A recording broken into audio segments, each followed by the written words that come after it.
Today on Independent Wrestling Profiles, we're talking with the Danger Machine Rush Rancid.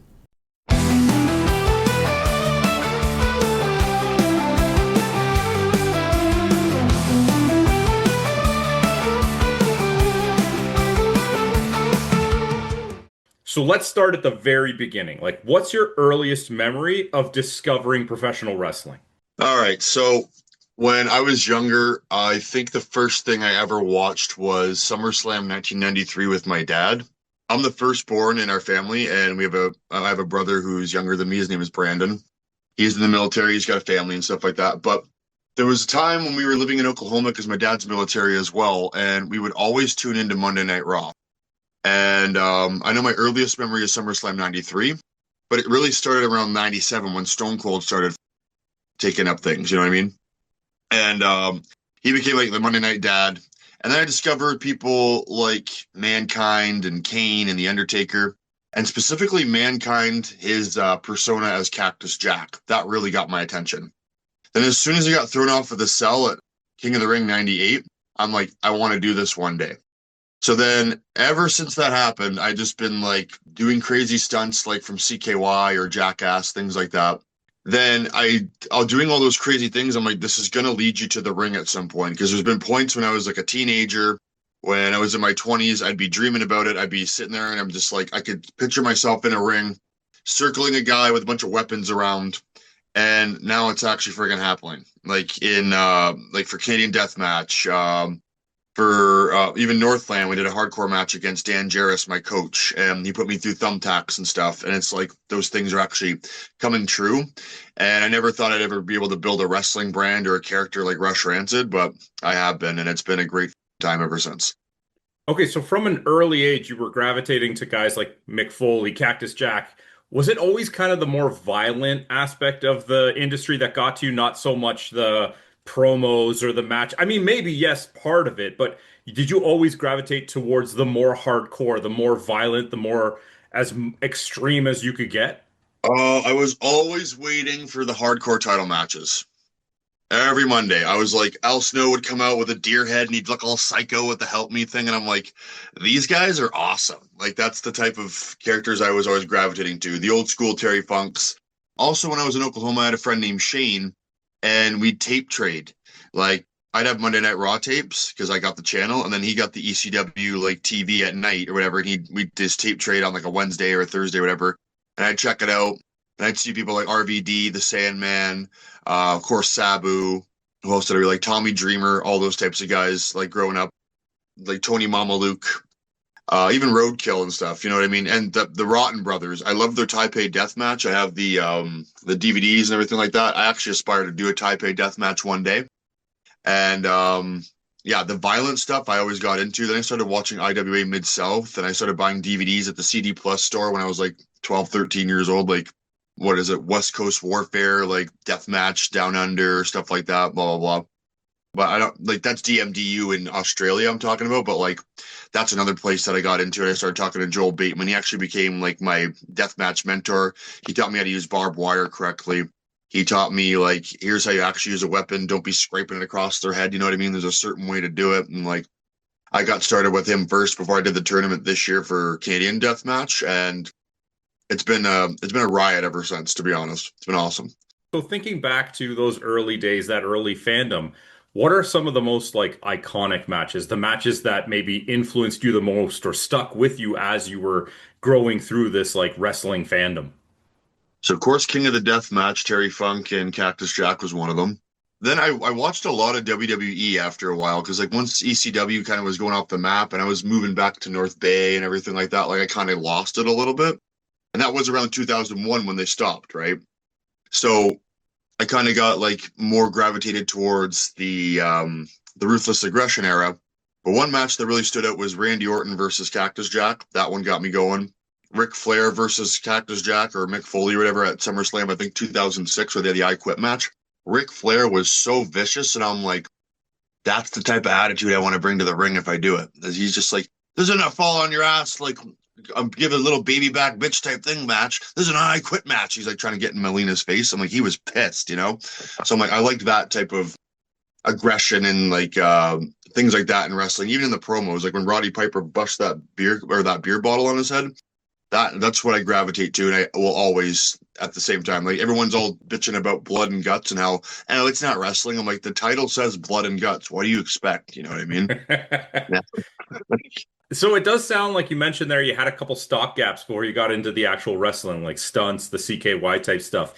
Take me through that. Did you do some of that with like a group of friends or something as you were growing up? Oh yeah.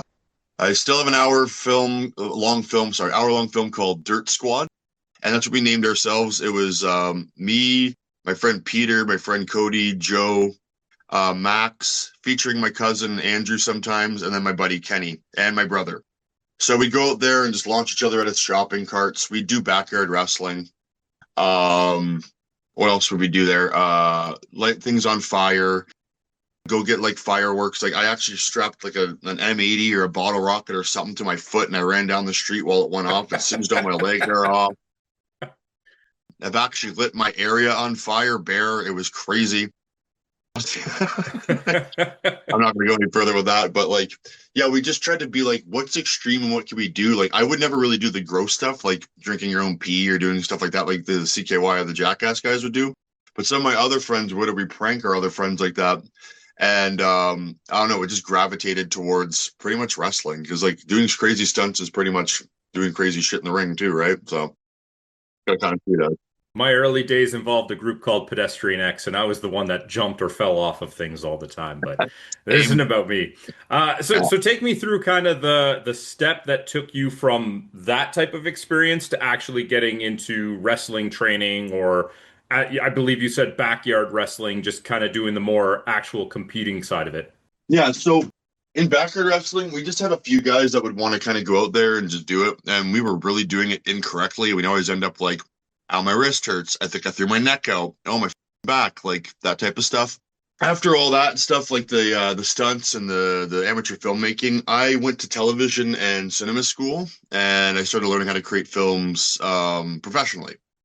And what the ass backwards thing about this is, like, after I was done cinema, I got the call for Letterkenny, and they wanted me to be a background skid, and I was like, "What the hell is a background skid?" They're just like, "Oh, you just hang with the group in the movie call or in the TV show called The Skids." I'm like, "Hell yeah, sign me up! I'm gonna be on TV. Hell yeah!" I said, "Everybody, I'm gonna be on TV. I'm gonna get on TV." So I went on there, and then me and Danny, the second background skid there, we did really well, and they just kept asking for us back, and then one of the seasons, I think it was 4 or 5, they decided to make us like more walking, talking props, so we get to talk instead of doing stuff in the background.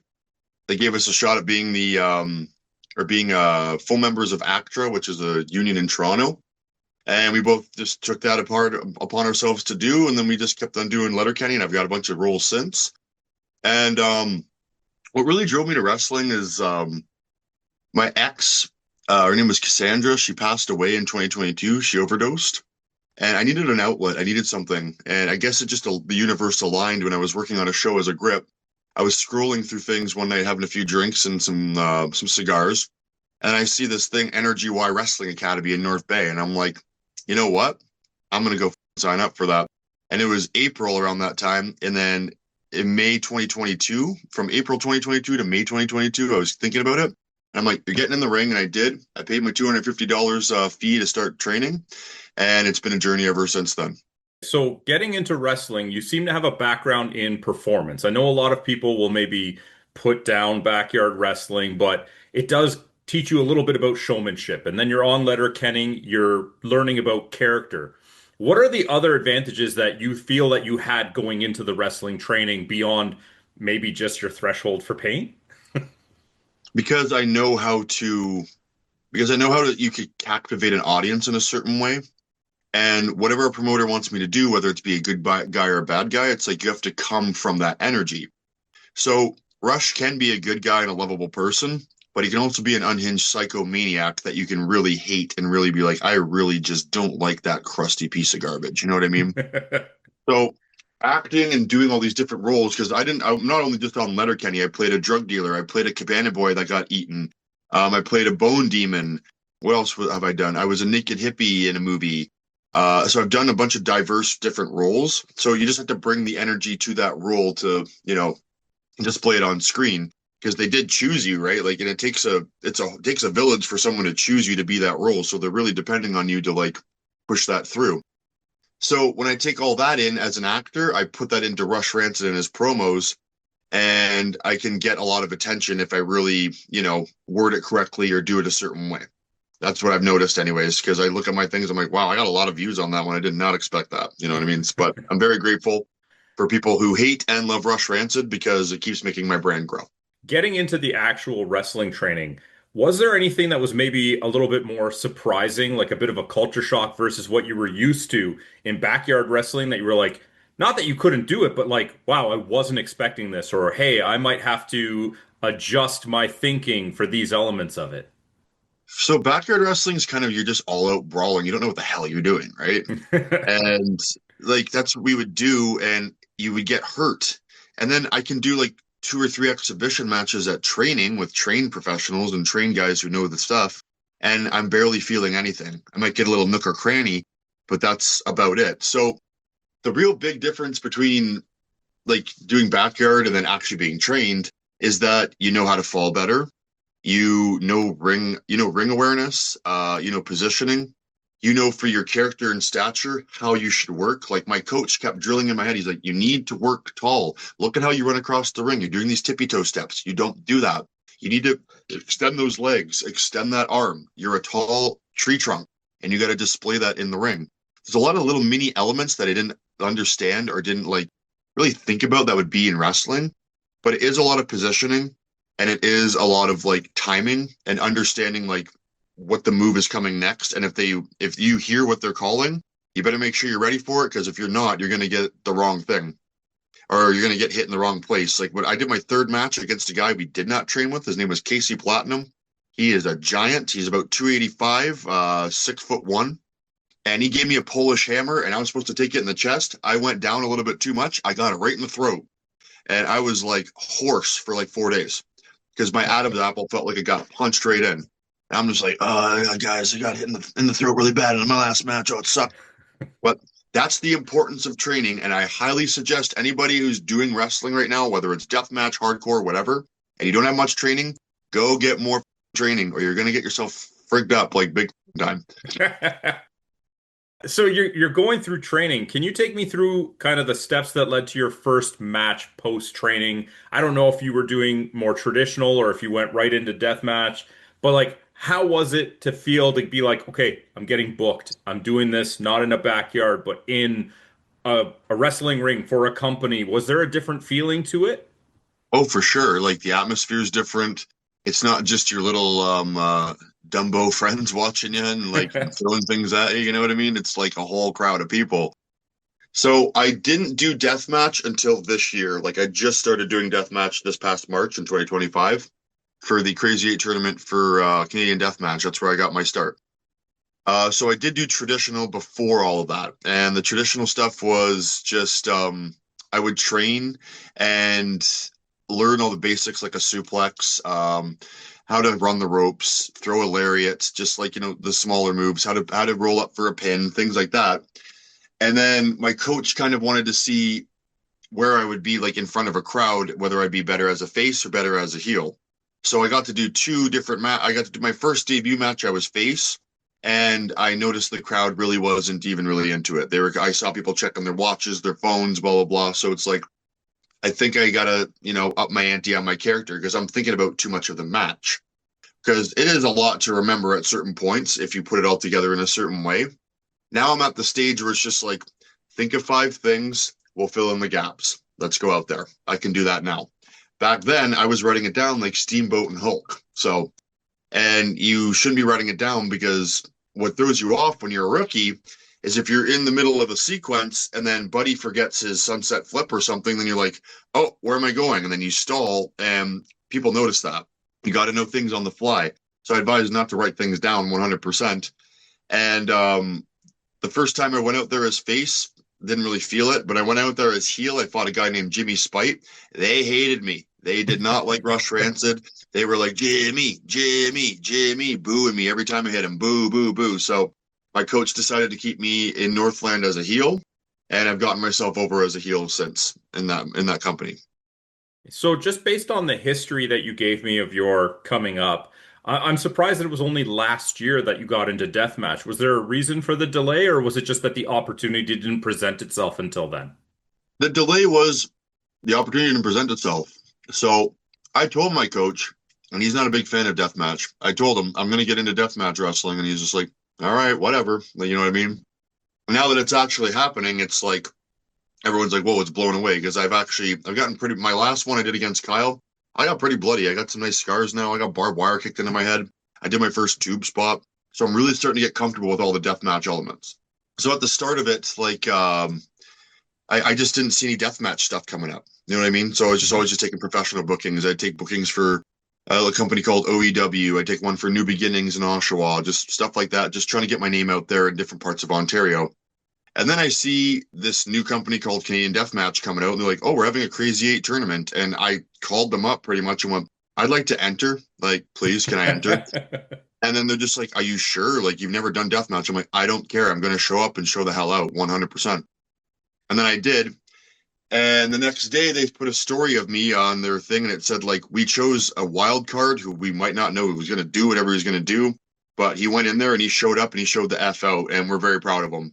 So I've been getting booked with Deathmatch, with Canadian Deathmatch a bit more, and there's other companies now that are like looking for Rush Rancid in 2026. When you did that first Crazy Eight tournament, did it just feel right? Did it feel like this is what you've been looking for, or was it just this is another match with a little bit of a different take on it? For me, it was this is what I was born for because what I was told by my mentor Joel, he said, "You're when you first see your first gush or yourself bleeding or you see it on your pads or whatever, you're gonna think survive or thrive. And if you're thinking survive, it's not gonna be for you. If you think thrive, you're gonna be like, let's F and go, and then you're gonna clock buddy and just be rolling around in blood and just love it." And I got the thrive, and I've got a taste for it now. I love doing no rings, like the bar brawls and stuff. That's one of my favorites I've ever done. And I fought hardcore in there. Like he was my second deathmatch opponent, and we did not disappoint at all. No. He put a gusset plate in my head, and I'm like, oh, that burns. But I'm like, it feels so freaking nice, though, for some reason. I don't know. The crowd's just going ballistic. They're like, we want blood. We want blood. So I don't know. I think I'm going to stick with it for a long time because I really enjoy it. Without getting into too much detail if you don't want to, what are some of the craziest spots that you were involved in, whether they be in wrestling or even like, Jackass kind of stuff, that you're willing to share? The craziest stuff, like I said, I lit my area on fire and it didn't go out. That was crazy. I was only 19 back then, so I'm never doing that again. I might do it for the ring, but on the clothes, not bare. You got to pay extra for that. The craziest spot I've taken so far for deathmatch, I think, was like Sabu died a week before. We did our Garden City Massacre, me and Hardcore. So he did a tribute to him and he went on stage, he put me on a door, and he gave me an Arabian leg drop with his with the barbed wire chair through my stomach. I still got scars all over me. And my scars are like my tattoos. So I'm like, every time I look at them, I'm like, that was a good match. It's a great match, good times. Like it's people either get it or they don't. And when I go to a deathmatch locker room and I talk to those men and women, they just elfin get it. They just understand. You don't have to say anything. You don't have to go, oh, this is the reason why I get cut up. I'm depressed. I'm whatever, blah, blah, blah. No, it's because it's just the love of the game that is deathmatch or that is the blood and guts of wrestling. There's always a certain special place in some people's hearts for that. And they all have it, out the ones that I show up with. And they're like, damn, dude, you really showed up at this match. And they give it their all, each and every one of them. The last one I was at making a scene, I'm proud. I'm so proud of everybody. I got to see Tyler Hill's retirement match from Deathmatch. It was a barbed wire rope master against PD Skills. It was friggin' awesome. And I highly recommend checking it out when it comes out. I'm glad you mentioned that because I'm not the biggest deathmatch guy, and I always try to wrap my head around like the preparation that somebody would have to do mentally to know that they're going to take that extra punishment. But it doesn't sound like you need to do the preparation. It's just kind of ingrained in you. Yeah, it's you think about it, you know what I mean? I also do a lot of mental health and subconscious programming and stuff like that. So I'm going to come at it from that type of sense. If I go into every death match and I think, oh, but what if this happens? No, what if this happens? Blah, blah, blah. My subconscious mind is going to try to make that true. And then there's going to be some kind of F up. So Why think that way before you go into the match? You just need to, you got to get yourself focused, breathe, be in the moment, and just what I do in my own head is go, you're going to go out there. Whatever happens is going to happen. You're going to love whoever you're fighting anyways because you love each other right now.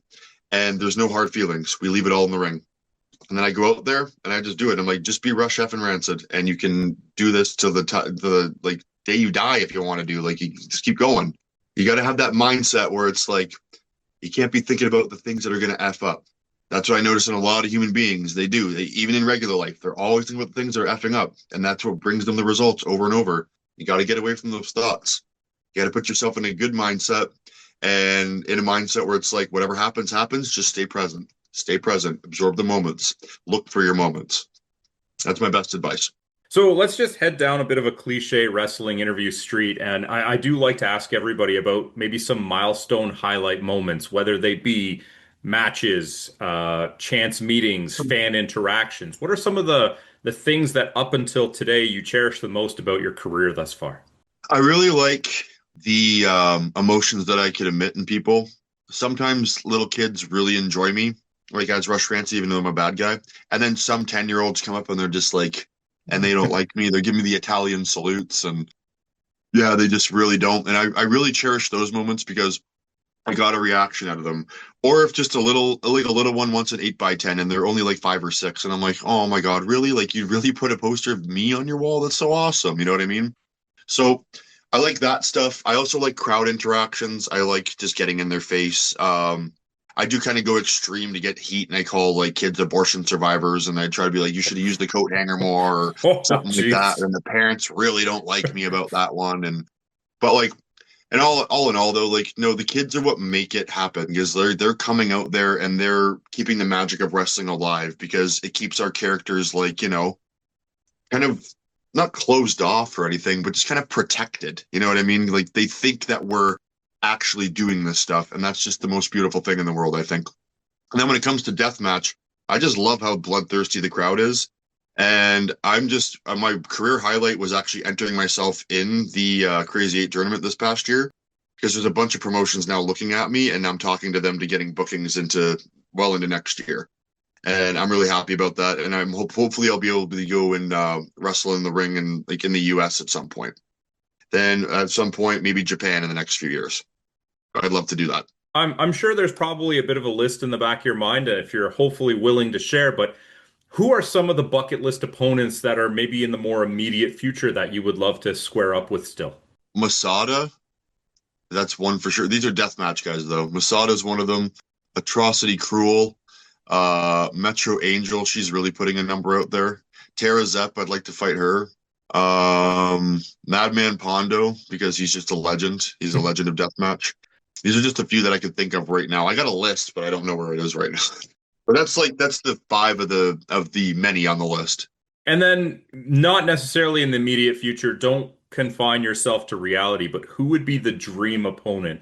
If you could get into the ring with anybody lacing up their boots anywhere in the world, who would it be? Living or dead? Well, let's say living because I'd like to think we could, maybe put that out into the universe and make it happen. Hmm. Ah, get Mick Foley out of retirement and fight him. I mean, Just one last he one. he is retired, but I don't think he would be against getting back in the ring for the right one. I heard before though that he was gonna go out there and then he talked to his doctors and he's just like, nah, I don't want to risk it. You know what I mean? So, but still, that's kind of the one. Like, it really is because it's like you you influenced me, and it's not because of him, and it's because of me interpreting it the way that I interpret it. I'm like, I want to do that because of him. I would love to square off with him one day at least, like, and put him way the F over. Because, like, yeah, he's the legend. He's the one that put it on the map. Besides Terry Funk and Sabu, who rest in peace, like, he really put it on the map. Now, this might be retreading a bit of familiar ground that we've already covered, but say there's somebody out there who has yet to see you perform. What is the idea of Rush Rancid that you would like them to get when they see you perform to take away from the show with them? Just an unhinged psychopath, schizophrenic who just does not give a F about his well-being or the well-being of the one in the ring. He doesn't care if he wins or loses. He just waits in his alleyway till his fax machine dings from someplace, and he goes and fights them. That's pretty much it. And that's what I try and put in the promos too. Like I like them to see it in either the baby face or the heel way. Like as I can do it both. Like for deathmatch, I'm more of a good guy, and then when I'm doing professional, I'm usually more of a bad guy.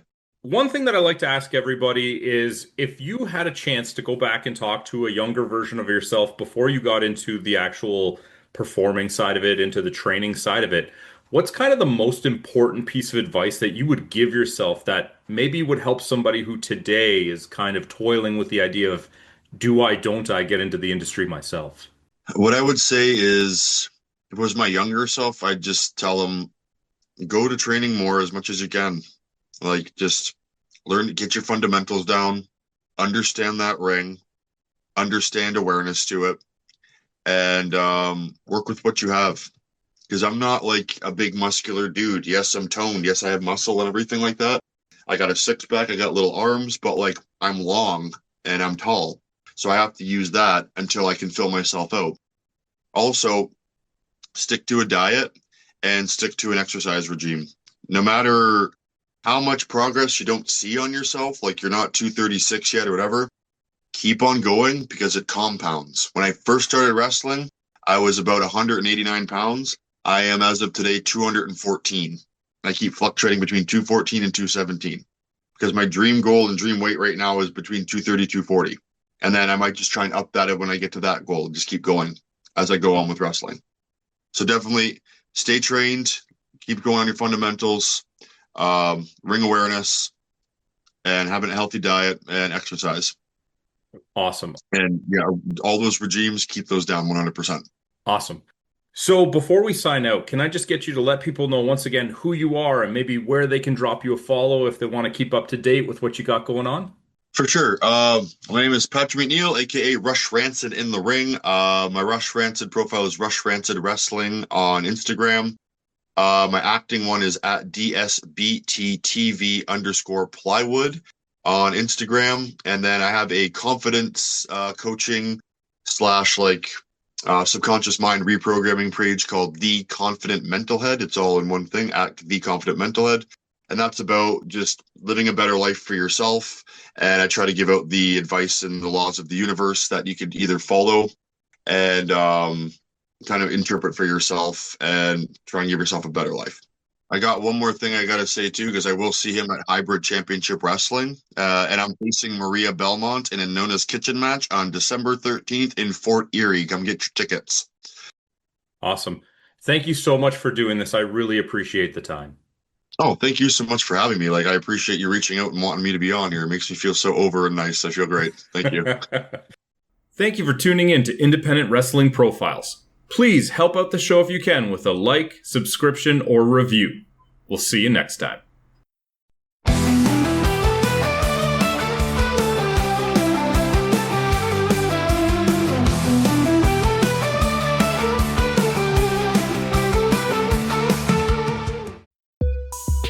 This program is a proud part of the Swear to Pod Network.